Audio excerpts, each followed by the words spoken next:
Lagos,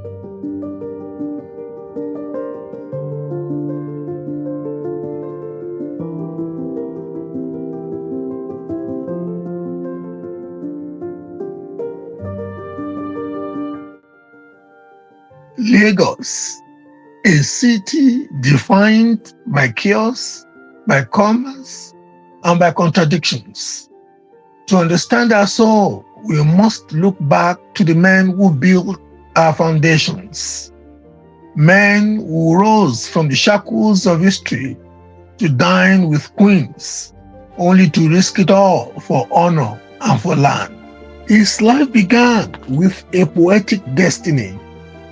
Born in August 1828 in Bathurst, now Banjul, the capital of the Gambia, to Yoruba parents rescued from slave ships by the British, James Pinson Labulo Davies was a child of liberty.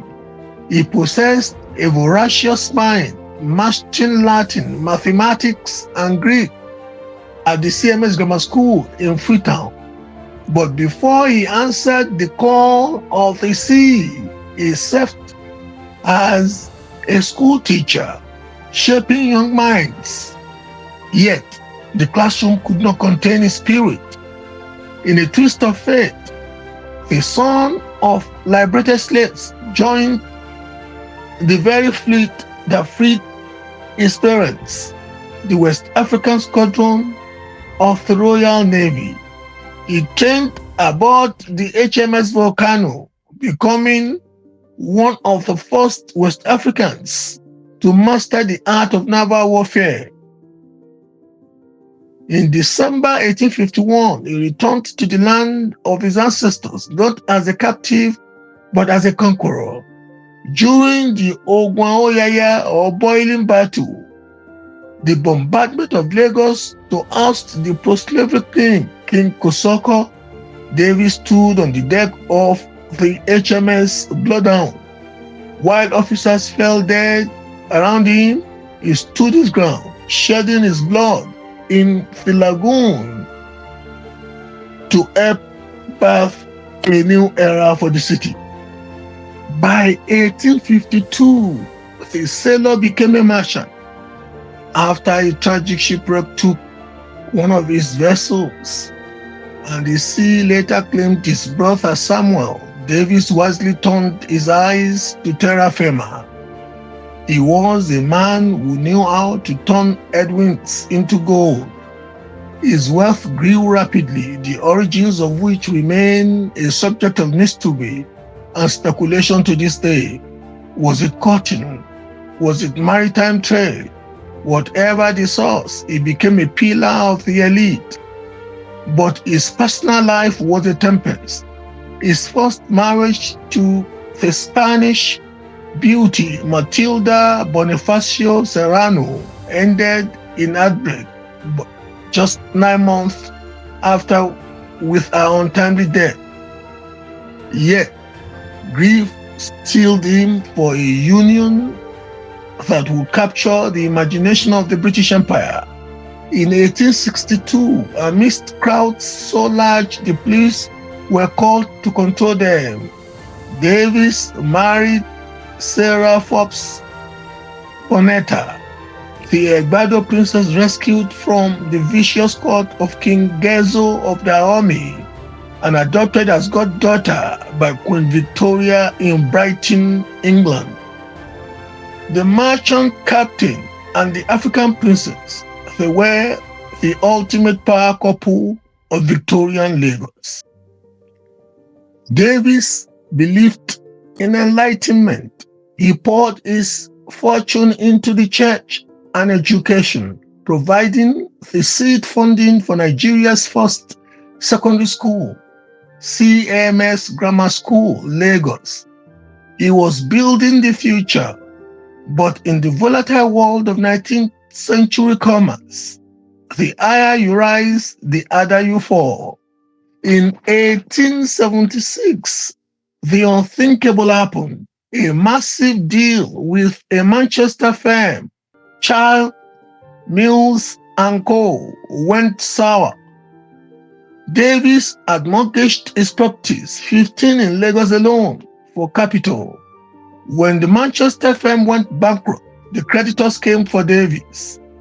His ruin was compounded by betrayal closer to home. A significant factor in his insolvency was a large unpaid loan he had granted to the powerful Madam Tinubu when she failed to repay him following her political exile from Lagos.